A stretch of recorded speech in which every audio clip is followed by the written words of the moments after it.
Buenos días a todos.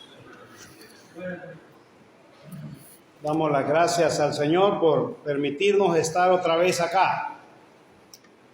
Volvemos a nuestro libro en Habacuc. Nos hemos detenido en los primeros 4 versículos del capítulo 2. Específicamente en el versículo 4.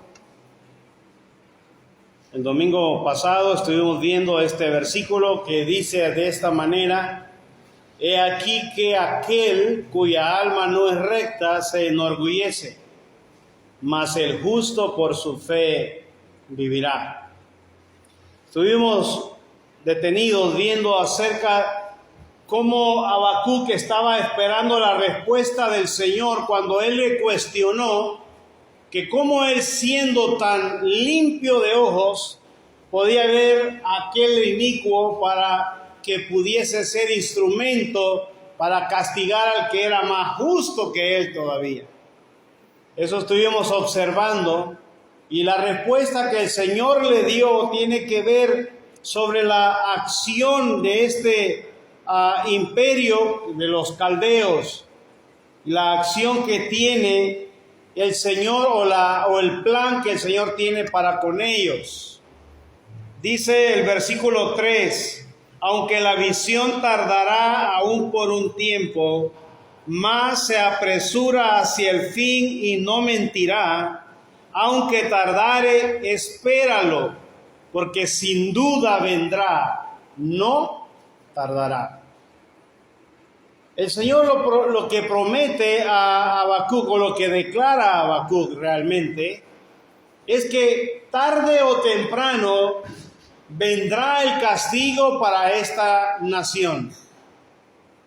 Y enfatiza, y es lo que estuvimos viendo, el orgullo, ¿verdad? Dice que aquel cuya alma no es recta se enorgullece, más el justo. Y estábamos viendo este contraste entre el que se enorgullece en su corazón y el justo que vive por la fe. Y nos detuvimos a pensar un poco sobre la justicia que Dios imputa en nosotros a través de la obra de su Hijo Jesucristo. No es una justicia nuestra, es una justicia dada por Dios. Y estuvimos viendo la gran manifestación de la justicia de Dios para salvación del hombre. En eso estuvimos detenidos un poco. Pero esta mañana vamos a continuar, y la segunda parte de esto tiene que ver con la conducta de estos líderes de la nación caldea. Dice el versículo 5, vamos a leer del versículo 5 hasta el final del capítulo 2, que es el versículo 20. Vamos a leerlo para nuestra bendición en la lectura de la palabra del Señor. Habacuc, capítulo 2, versículo 5 al versículo 20. Dice así la palabra de Dios. Espero que lo tengan conmigo en esta mañana. Y también el que es dado al vino es traicionero, hombre soberbio, que no permanecerá. Ensanchó como el Seol su alma, y es como la muerte que no se saciará. Antes reunió para sí todas las gentes, y juntó para sí todos los pueblos. ¿No han de levantar todos estos refrán sobre él y sarcasmos contra él? Dirán: ¡ay del que multiplicó lo que no era suyo! ¿Hasta cuándo había de acumular sobre sí prenda tras prenda? ¿No se levantarán de repente tus deudores, y se despertarán los que te harán temblar, y serás despojo para ellos? Por cuanto tú has despojado a muchas naciones, todos los otros pueblos te despojarán a causa de la sangre de los hombres y de los robos de la tierra, de las ciudades y todos los que habitan en ellas. Ay del que codicia injusta ganancia para su casa, para poner en alto su nido, para escaparse del poder del mal. Tomaste consejo vergonzoso para tu casa, asolaste muchos pueblos y has pecado contra tu vida. Porque la piedra clamará del muro y la tabla del enmaderado le responderá. Ay del que edifica la ciudad con sangre y del que funda una ciudad con iniquidad. ¿No es esto de Jehová de los ejércitos? Los pueblos pues trabajarán para el fuego y las naciones se fatigarán en vano, porque la tierra será llena del conocimiento de la gloria de Jehová, como las aguas cubren el mar. Ay del que da a beber a su prójimo. Ay de ti que le acercas tu hiel y le embriagas para mirar su desnudez. Te has llenado de deshonra más que de honra. Bebe tú también y serás descubierto. El cáliz de la mano derecha de Jehová vendrá hasta ti, y vómito de afrenta sobre tu gloria. Porque la rapiña del Líbano caerá sobre ti, y la destrucción de las fieras te quebrantará a causa de la sangre de los hombres y del robo de la tierra, de las ciudades y de todos los que en ellas habitan. ¿De qué sirve la escultura que esculpió al que la hizo? La estatua de fundición que enseña mentira, para que haciendo imágenes mudas confíe el hacedor en su obra. Ay del que dice al palo, despiértate, y a la piedra muda, levántate. ¿Podrá él enseñar? He aquí está cubierto de oro y plata, y no hay espíritu dentro de él. Mas Jehová está en su santo templo, calle delante de él toda la tierra. Que el Señor se digne bendecir nuestros corazones con su santa palabra en esta mañana. Ahora, hermano y hermana, podemos ver la condición de el que es impío, del que es orgulloso. La manifestación del pecado, de la soberbia, tiene que ver en todas estas áreas. En primer lugar, el Señor dice en el versículo 5, después de decir el que no es recta su alma, se enorgullece, dice el verso 5, y también. Esa expresión y también tiene que ver con la misma persona. El que es dado al vino es traicionero, hombre soberbio, que no permanecerá. Todo aquello que iba a ser el reino o el imperio de los caldeos. Mire, es vertiginoso cómo es que ellos llegan al poder. Le dije que fuera a leer un poquito de la historia universal para cotejar, ¿verdad?, lo que las escrituras mismas nos enseñan. Y había un general, ¿verdad?, Nabopolassar se llamaba. Este hombre es cómo llega al poder a través de formando un ejército con los caldeos y llevando así el poder hasta quitarle el poderío militar a los asirios. Y de esa manera, en el año 500, ¿verdad?, 90 y algo, parece que es 97, ya Babilonia dominaba todo el Medio Oriente. En el año 612 antes de Cristo, todo esto, ya a Babilonia o ya los caldeos habían derrocado a los ninivitas. En el libro pasado estuvimos viendo la destrucción de los ninivitas. Ahora podemos observar que el Señor le dice a Habacuc: este será el final de los soberbios. Este será. Habacuc está preocupado ¿Cómo va a ser eso? Que los caldeos, nación sanguinaria, vendrá y castigará a Judá. Pero el Señor le dice que aquel cuya alma no es recta se enorgullece, mas el justo por la fe vivirá. Es que en medio de las circunstancias, aquel se mantendría, el que es justo. Está hablando en el contexto de su pueblo, Judá. Y está hablando del orgullo, está hablando de los caldeos. Ahora bien, dice, y también el que dado al vino es traicionero, hombre soberbio que no permanecerá. Así como subió el imperio babilónico, así mismo descendió. No duró mucho el imperio babilónico. Solo duraron 3 gobernantes: Nabopolassar, Nabucodonosor y su hijo. Fueron los únicos. Porque estos pudieron o eran hombres descuidados. Y en el contexto está hablando de hombres ebrios. Lo que caracterizaba a ellos era la embriaguez. Los que hemos leído el libro de Daniel, ¿cómo termina el imperio babilónico en el libro de Daniel?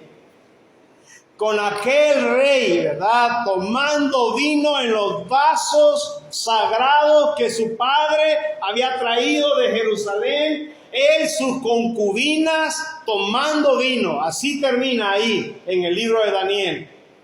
Aquella mano, aquellos dedos de la mano que escriben en la pared y dice ahí, ¿verdad? Mene, mene, tekel uparsin. Así termina.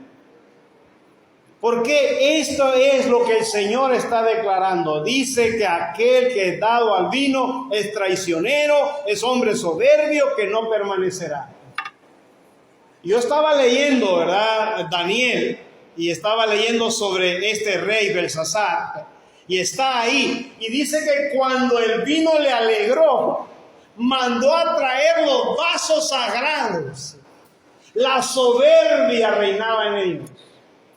Aún su padre, y Daniel le declara todo ahí, le dice, ¿viste cómo tu padre fue humillado? Lo sacó el Señor de su palacio, lo llevó y lo tuvo entre los animales. Le privó de su mente para que reconociera quién es el Dios de todos los cielos. Es interesante, ¿verdad?, cuando uno lee y puede ver cómo tiene cumplimiento esta profecía cuando se desarrolló ya en la vida de aquellos que estaban ahí. Habacuc lo está diciendo años antes, pero usted y yo, que tenemos la bendición de tener las Escrituras, podemos ir y ver cómo fue el resultado de esto que Habacuc dice. Hombre traicionero, soberbio, dice, no permanecerá. Dice el verso 5 siempre, ensanchó como el Seol su alma, y es como la muerte que no se saciará. Antes reunió para sí todas las gentes y juntó para sí todos los pueblos. El orgullo de conquistar el mundo.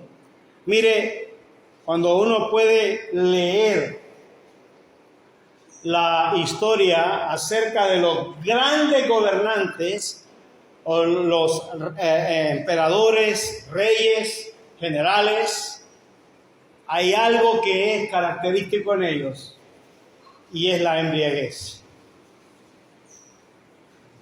Hombres que murieron jóvenes por la cirrosis hepática, ¿verdad?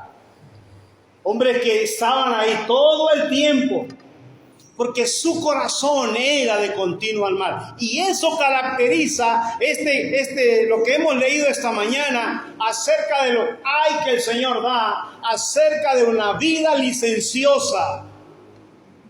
Es una vida que no tiene temor de Dios, en lo absoluto, no tiene temor de Dios. Entonces dice él, versículo 6, el Señor hace esta pregunta, ¿no han de levantar todos estos refrán sobre él y sarcasmo contra él. Y desde aquí, hermano, hasta el final del capítulo vamos a encontrar estos ay que el Señor declara para darle ánimo a Habacuc,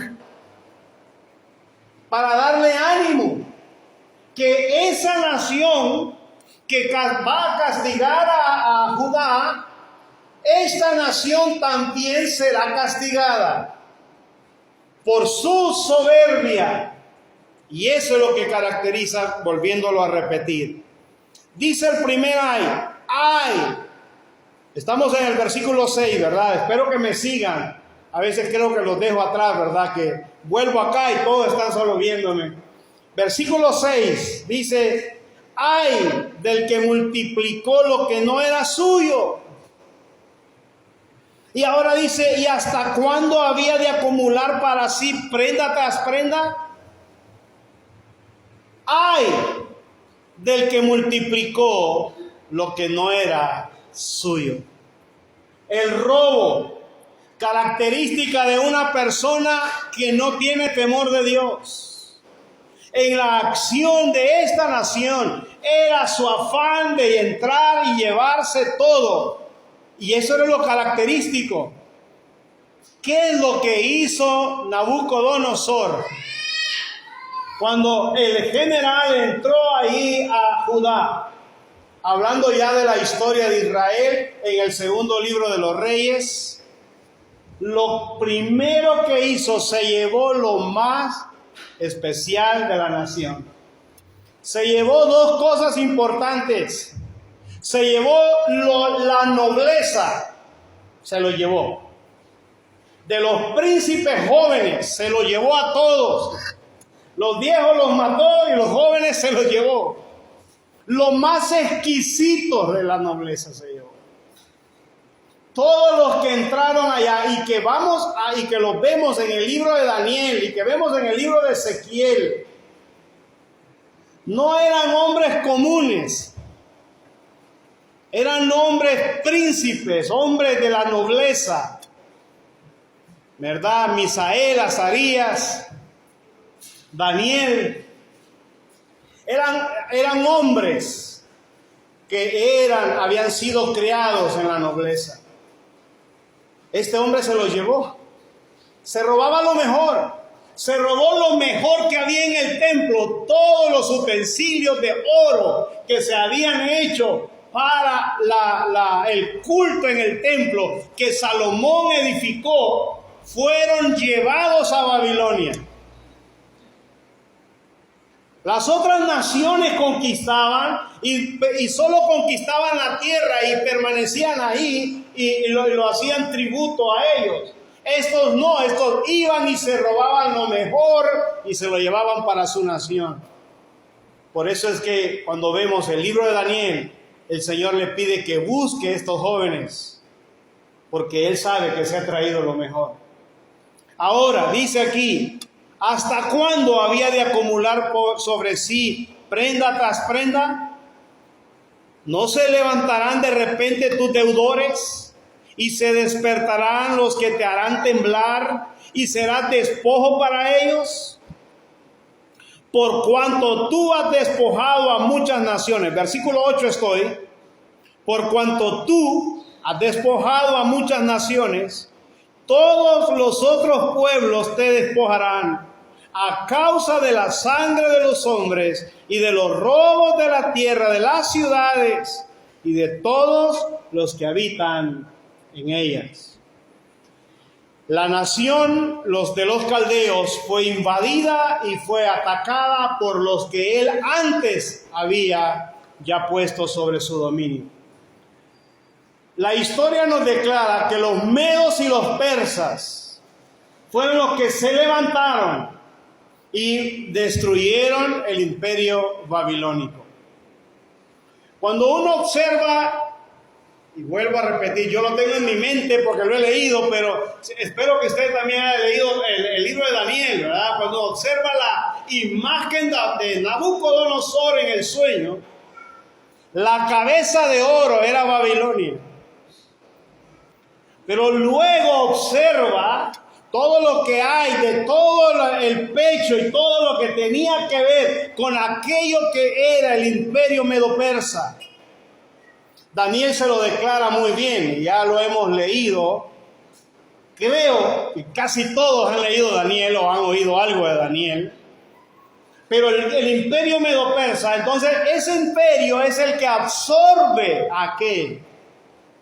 aquel imperio babilónico. Por eso es despojado. Despojado, dice el versículo 8. Por cuanto tú has despojado a muchas naciones, todos los otros pueblos te despojarán. Ese sería su castigo por el robo que hizo. Ahora hay otro verso 9. Ay del que codicia injusta ganancia para su casa, para poner en lo alto su nido, para escaparse del poder del mal. Ay de la codicia. Ay del robo, ay de la codicia. Mire, si hay un daño en la vida de todos los seres humanos, en la vida del hombre, es la codicia. La codicia no se tiene que aprender. La codicia está en el corazón de uno. Está en uno. Por más que usted me diga, no, yo no soy codicioso. Todos los seres humanos somos y tenemos la tendencia a codiciar. El pecado del hombre es la codicia en el contexto del imperio de los caldeos.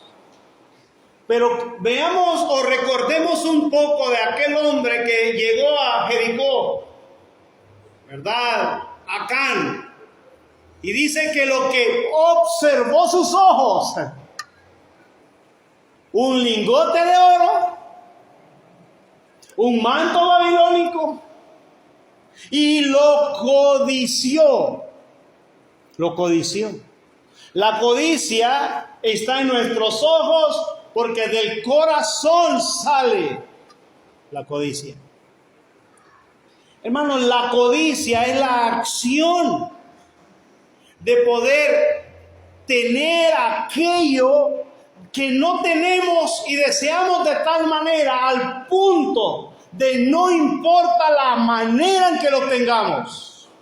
No importa. Esa es codicia. No importa cuánto tengamos que hacer o sacrificar con tal de tener algo. Mire, solo para ponerle el ejemplo, ¿verdad? No tiene nada que ver con esto, pero el ejemplo de qué es codiciar. A los seres humanos hoy en día, los anuncios comerciales, lo que incitan es a la codicia. Todos los jóvenes, todas las personas, lo que miran ahí, la intención es que usted desee comprarlo. Esa es toda la intención. No importa cómo. Es alarmante. Mire, yo hablaba hace ya algunos años, creo, no sé. Hablaba con Jocelyn Regalado y ella trabajaba en una empresa, ¿verdad? En Estados Unidos. Ella estaba en ese call center, donde la gente se enjaranaba sacando un préstamo acerca de poder ser financiado un iPhone. Me dice, hay gente que se enjarana de una manera tan grande con tal de tener un iPhone. Mire, ¿y quién en esta vida de los jóvenes no desea tener un iPhone? Por lo menos el más sencillo, ¿verdad? Pero tenerlo. Pero es en base a codicia, en base de ver y desear. Mire, hermano y hermana, eso es lo que sucede. Si usted tiene un teléfono, pero mira que la hermana ya compró otro teléfono y está más nuevo que el suyo, entonces usted dice, yo quisiera tener uno de esos. Esa es la codicia que ha despertado en su corazón. La codicia es un fracaso y es la manifestación de un hombre, hablando en el término general, hombre o mujer, que no tiene temor de Dios. Porque lo que anida en su corazón. Una cosa es tener lo necesario y desear tener lo necesario. Otra cosa es tener lo mejor, ¿verdad? Para que podamos autosatisfacernos. Para poder sacar el iPhone y que nos miren la gran manzana mordida ahí, ¿verdad? Eso es lo que pasa y para eso están hechos los comerciales. Para que todo lo deseen. Bueno, me va a decir usted, a mí no me gusta el iPhone, me gusta el Galaxy. Pero igual va queriendo tener el más nuevo, no importa si se enjarana para tenerlo. Lo digo porque yo tengo jóvenes en la casa. Pregúntele a David Alberto, 10 años, y me dice, cuando mi papá me compre un teléfono, lo que quiero que me compre, y me dice el número y me dice todo. Algunos se los ha dicho ahí, ¿verdad? Yo quiero que mi papá un día me compre. Y le preguntó a uno de ellos, ¿cuánto vale? ¿Cuánto crees que vale? Le dije, como $1,000. Pero tu papá los tiene para comprarle, dijo. Esa es la codicia. El despertar un deseo. Esto es lo que pasaba acá. ¡Ay del que codicia ganancia, injusta ganancia para su casa, para poner en alto su nido, para la grandeza! Es eso. ¿Para qué? Para escapar del poder del mal, tener el control, supuestamente. Tener el control. Esa es la necesidad, esa es la condición de algo que no era necesario. Ya era grande Babilonia, pero ellos deseaban más y más porque la codicia gobernaba sus vidas. Versículo 12, Ay del que edifica la ciudad con sangre y del que funda una ciudad con iniquidad. Está hablando de la violencia, la manifestación de una persona que no tiene temor de Dios es una persona de violencia y manifiesta tal acción. Por tal razón el Señor le puede poner a él. En el versículo 13, ¿no es esto de Jehová de los ejércitos? Los pueblos pues trabajarán para el fuego y las naciones se fatigarán en vano. Porque la violencia es la que va a reinar y reina en la maldad. ¿Quién es el que incita hacia el mal? Es Satanás. La violencia será característica del dominio mundial de Satanás. Cuando estudiamos, ¿verdad?, las 7 copas de la ira de Jehová, la ira de Dios, en el libro de Apocalipsis, vamos a ver violencia. La incitación hacia el mal es la característica de un hombre que no teme a Dios. Por esa razón, el Señor le dice: los pueblos pues trabajarán para el fuego y las naciones se fatigarán en vano. ¿Por qué? Lo dice el versículo 14. Porque la tierra será llena del conocimiento de la gloria de Jehová, como las aguas cubren el mar. Hermano, hermana, esto está hablando del tiempo milenial. Está hablando cuando el Señor ponga a este mundo en su lugar, como decimos en buen salvadoreño. Cuando el Señor mismo, todas las naciones querrán y estarán en guerra, la batalla que se dará en aquel día. Cuando uno lee cronológicamente el libro de Apocalipsis, ¿verdad?, de una manera de unir aquello, puede observar que el ejército del norte está peleando con el ejército del sur. Y están queriendo ir a pelear el que está ahí contra la nación de Israel. Así es la violencia. Están en pleito y metidos ahí en pleito porque quieren más poder, quieren control. Eso es lo que quieren. Pero por más que peleen, por más que luchen, por más que se afanen, solo amontonarán para el fuego. Eso es lo que dice el verso. Trabajarán para el fuego y las naciones se fatigarán en vano.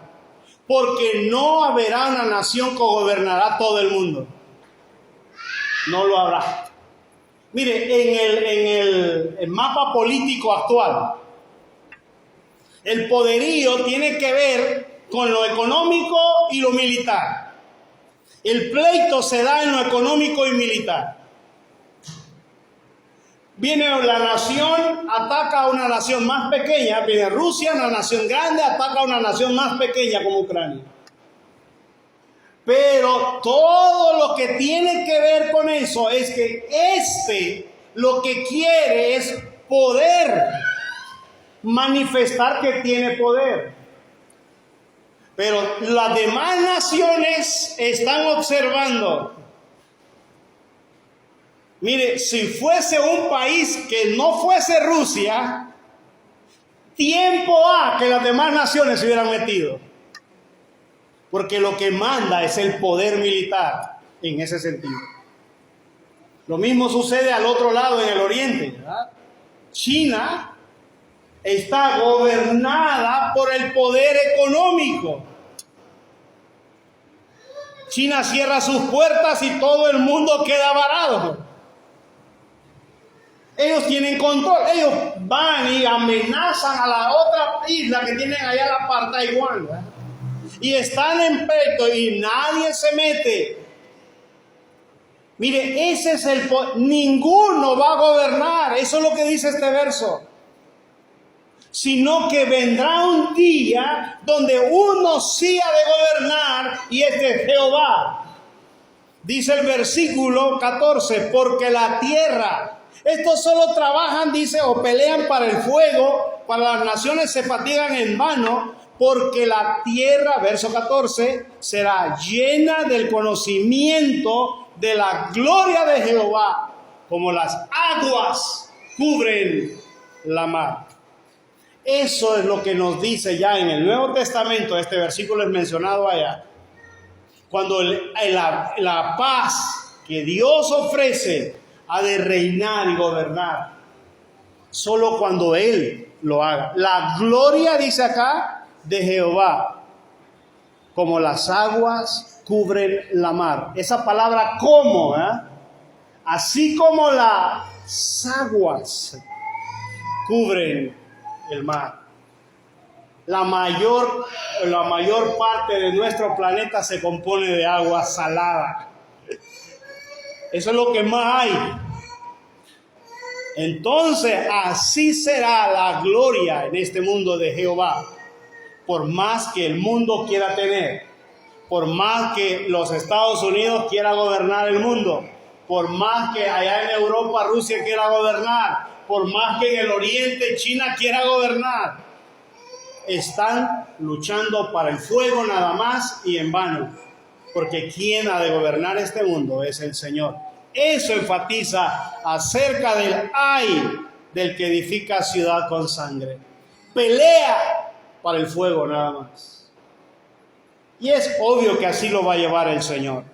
Versículo 15. Ay del que da a beber. Ay del que da de beber a su prójimo. Ay de ti que le acercas tu hiel y le embriagas para mirar su desnudez. Mire, el menosprecio a los otros y de tenerlos en poco los ha llevado a entretenerlos con la sidra o con el vino. Y aquí dice que lo que le da a beber es hiel. Ay de ti que le acercas tu hiel. Mire, solamente es, dice acá, para mirar su desnudez. Los poderosos solo atacan a los pequeños para ver y menospreciarles de tan pequeños que son. La embriaguez tiene que ver en este contexto como aquel que tiene y trae con una mala intención sobre otro, para tener un doble mensaje, una doble intención cuando está con él ahí. Dice que ay del que da a beber a su prójimo. Ay de ti. ¿Por qué? Porque tú le acercas y le embriagas para mirar. Verso 16. Te has llenado de deshonra más que de honra. Y le dice el Señor: bebe tú también y serás descubierto. El cáliz de la mano derecha de Jehová vendrá hasta ti. Vendrá hasta ti, dice, el cáliz de la mano derecha de Jehová. Le dará a beber también el Señor a la nación, en sentido figurado, del cáliz del amargor. Será castigada la nación. Él será deshonrado también. Y dice cómo lo hará. Verso 17. Porque la rapiña del Líbano caerá sobre ti, y la destrucción de las fieras te quebrantará a causa de la sangre de los hombres. Verso 17. Y del robo de la tierra de las ciudades y de todos los que en ella habitan. Ahora, esta es, dice el Señor, ay de la codicia, ay del robo, ay de la violencia, ay de la embriaguez. Ahora dice el versículo 18, ¿de qué sirve la escultura que esculpió el que la hizo? La estatua de fundición que enseña mentira, para que haciendo imágenes mudas confíe el hacedor en su obra. Está hablando de los ídolos. Y los ídolos, cuando usted lee otra vez, y vuelvo a traer, hermanos, lee la historia universal. Ellos tenían un dios, ¿verdad? Marduk, creo que es el nombre, si no me estoy equivocando. Tenían ese dios. Para ellos, todo lo que le pasó a Babilonia en la historia está documentado. En la historia dice que Marduk se enojó con ellos, porque así lo estaban viendo, y que Marduk les dio la espalda, porque ellos confían en sus dioses, en sus imágenes. El Señor les dice, ¿de qué sirve la escultura que esculpió el que la hizo? ¿De qué sirve la estatua de fundición que enseña mentira? Para que haciendo imágenes mudas confíe el hacedor en su obra. No sirve. Por más que ellos digan que fue Marduk, la palabra del Señor dice, ay de ti, versículo 19, ay del que dice al palo, despiértate, y a la piedra muda, levántate. ¿Podrá él enseñar? No. Dice que he aquí está cubierto de oro, ¿sí? De oro y de plata, y no hay espíritu dentro de él. Los ídolos son muertos. La historia general, ellos lo dejaron documentado de esta manera, que era un castigo de parte de su Dios. Pero la historia, el término bíblico es que Jehová Dios castigó y que su Dios no pudo defenderle. ¿De qué sirve?, le dice el Señor. Ahora, estatua de fundición, dice el verso, ay del que dice al palo, despiértate, y a la piedra muda, levántate. ¿Podrá él enseñar? La respuesta es no. He aquí, está cubierto de oro y plata, y no hay espíritu dentro de él. Y con esto termina, más Jehová. Mire, cuando uno mira esa palabra más, es en contraste a el ídolo mudo, el palo, el ídolo que no tiene espíritu en él. Dice, más Jehová. está en su santo templo. Calle delante de él toda la tierra. Esta expresión, calle delante de él toda la tierra, es lo que llevó a dar la oración a Habacuc en el capítulo 3.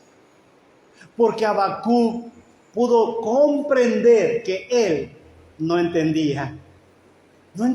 No lo entendió realmente, pero sí despertó en él una acción de adoración. Esto me recuerda al patriarca, ¿verdad? Job. Mire, este hombre que cuestionó a Dios y le preguntó a Dios. Y el Señor solo le pregunta: ¿y dónde estabas tú cuando yo fundaba la tierra?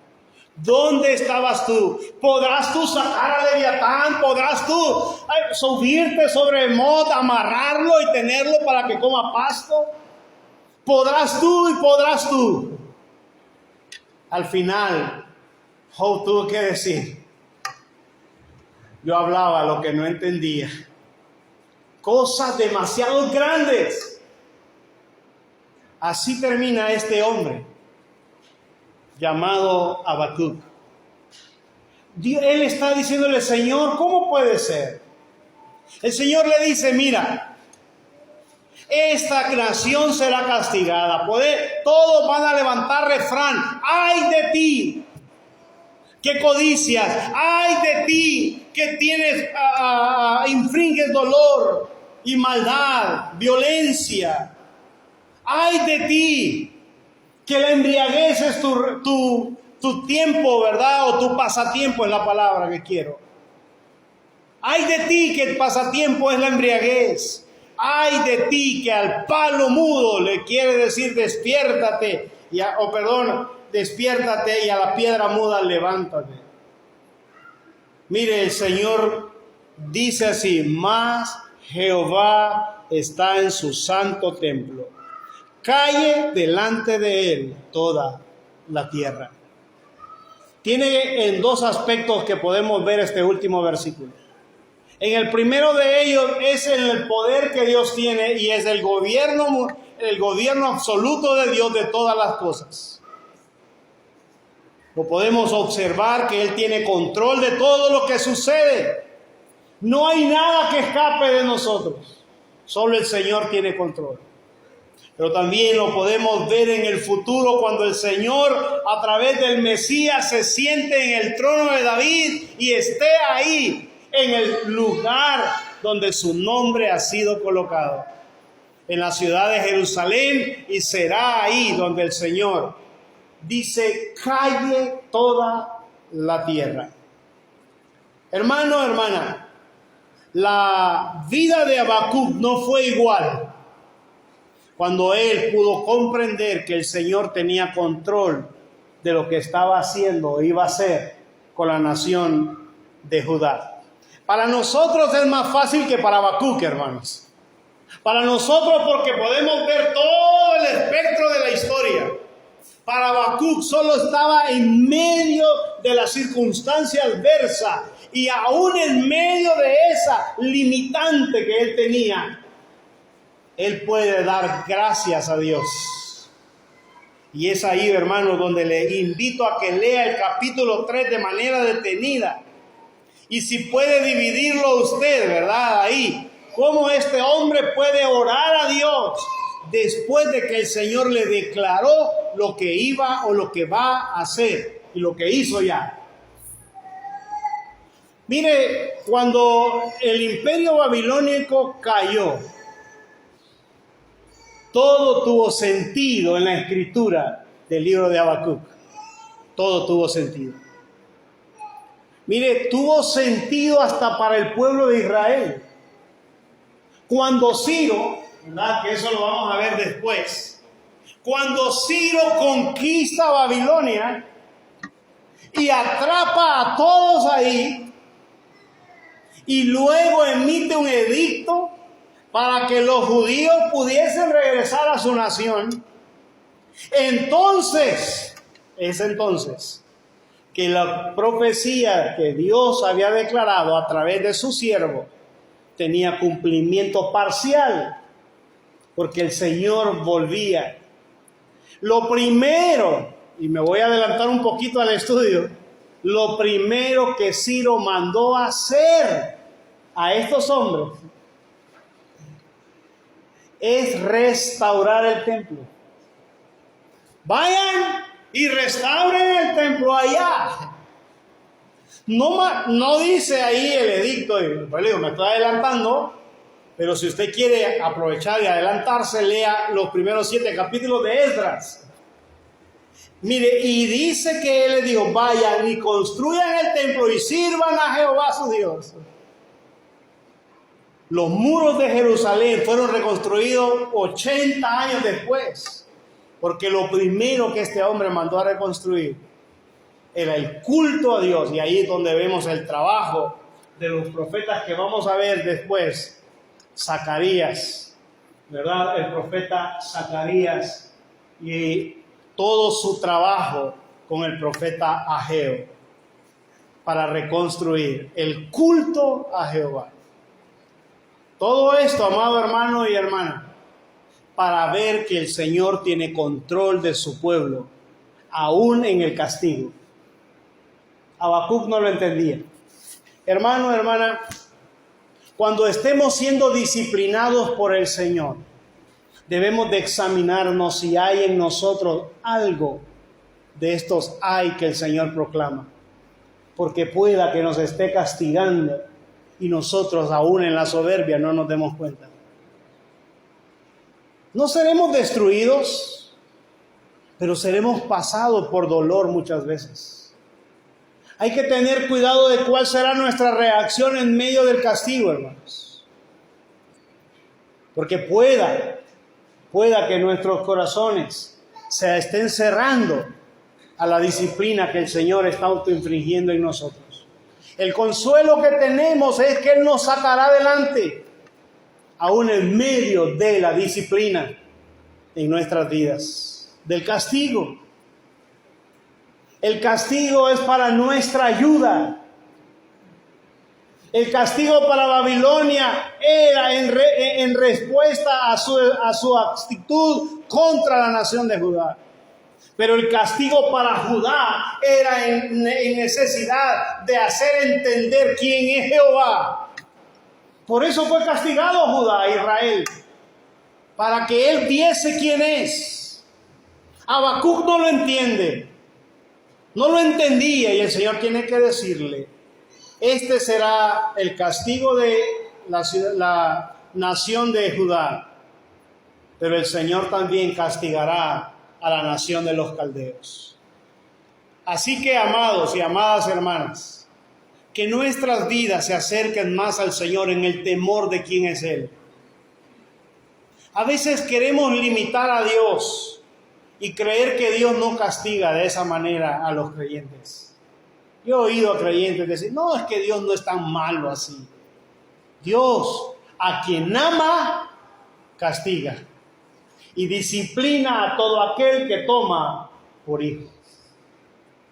El Señor tiene que tratar con nosotros como hijos, gracias al Señor que como hijos. Pero hay de aquellos, si hay alguien acá que no es hijo de Él, tratará con Él de una manera severa para destrucción. Y ese sí es un gran peligro. Que el Señor nos ayude a poder ver acerca de la necesidad de saber quién es Dios y hasta dónde Él tiene control, aún en medio de la adversidad en nuestras vidas. Que Él nos bendiga, amados hermanos.